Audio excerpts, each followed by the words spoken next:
Anies Baswedan secara pribadi. Tapi saya punya alasan mengapa saya sekarang akan terus menggugatnya. Jujur saja, saya justru dulu itu pengagum dan pendukung Anies. Saya dulu menganggap Anies adalah anak muda harapan bangsa. Dia itu mantan aktivis kampus di masa mahasiswa. Dia doktor lulusan Amerika Serikat, dia pluralis, anaknya tidak diwajibkan mengenakan jilbab, dia mencanangkan dan mengembangkan gerakan Indonesia Mengajar, dia motivator ulung, ketika dia menjadi rektor Universitas Paramadina, dia mewajibkan mata kuliah anti korupsi di tingkat 1. Sulit bagi kita untuk tidak terkesan dengan Anies. Ketika dia menjelaskan sesuatu, cara penyampaiannya sangat artikulatif. Bahasanya terjaga, impresif. Saya dulu pernah menjadi pemimpin redaksi sebuah majalah bulanan bernama Madinah, majalah Islam progresif.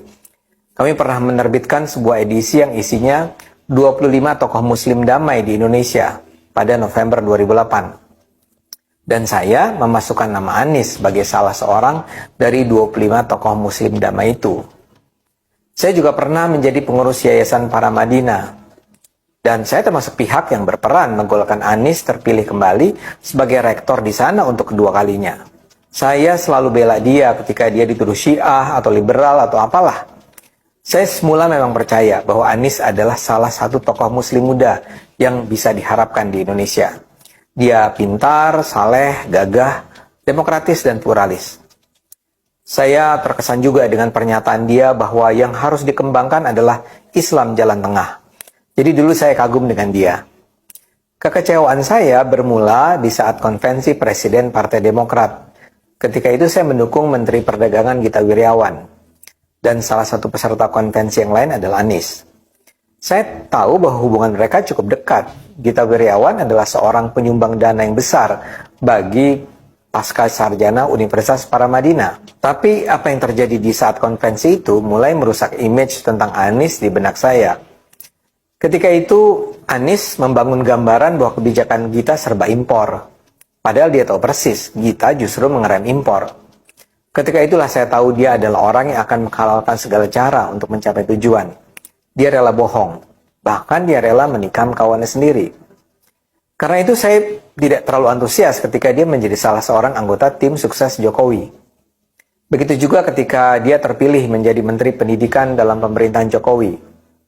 Saat itu saya sudah mulai mendengar cerita-cerita tentang buruknya kepemimpinan Anies di sana. Saya juga mendengar cerita bahwa Anies membawa orang-orangnya ke dalam kementerian yang dibayar mahal dan mengacak-acak sistem yang sudah ada.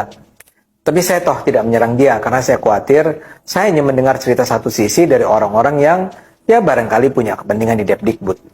Tapi ya pada akhirnya keburukan Anies memang tidak bisa lagi ditutupi. Yang paling jelas mengungkapkan kebusukannya adalah masa pemilihan gubernur DKI 2016-2017. Ketika itu di masa awal pemilihan yang berlangsung 2 putaran, berbagai survei publik menunjukkan suara Anies jauh tertinggal dari 2 pesaingnya, Ahok dan AHY. Tiba-tiba saja Anies masuk ke dalam isu penggunaan agama. Ia secara terbuka menyerang Ahok dalam kasus Al-Maidah 51. Buat saya, siapapun yang berpikiran kritis dan pluralis tidak mungkinlah menganggap Ahok sedang menista Islam.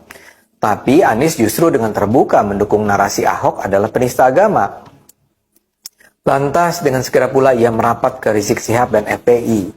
Ia juga memuji-muji FPI yang kita semua tahu adalah organisasi preman yang menggunakan nama Islam untuk tujuan-tujuan sempitnya.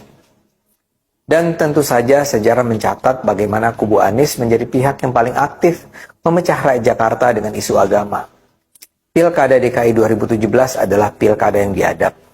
Ujaran kebencian bertebaran, ada intimidasi, ada persekusi, bahkan ada seruan agar masjid tidak menerima untuk mensolatkan jenazah muslim pendukung Ahok. Anies berada di jantung kebiadaban itu. Dia tidak pernah bicara rasis di muka umum, tapi yang melakukan segenap kejahatan itu adalah kubu pendukungnya. Dia diam saja. Dan jangan pernah lupa ketika Anies dengan manis bicara soal keberpihakan pada rakyat. Ia katakan tidak akan ada penggusuran. Ia katakan akan ada perumahan bagi rakyat dengan DP 0%. Dia mengatakan akan ada bantuan modal bagi pengusaha kecil, OKOC. Sudah banyak pihak terdidik saat itu mengingatkan itu nggak mungkin dilakukan. Dan kini peringatan itu terbukti. Tidak ada janji-janji manis Anies yang bisa dipenuhi. bahkan juga untuk soal reklamasi. Ketika itulah saya sepenuhnya sadar bahwa Anies adalah orang pintar, tapi tidak punya integritas. Saya tetap percaya bahwa ia pluralis. Tapi keyakinannya itu akan ia hianati, bila itu akan menghambat pencapaian tujuannya. Buat dia nampaknya yang menjadi tujuan utamanya saat ini adalah kekuasaan dan uang. Dia akan memanfaatkan kepintaran, kecerdasan, sumber daya, jaringan yang ia miliki untuk kepentingan sempitnya.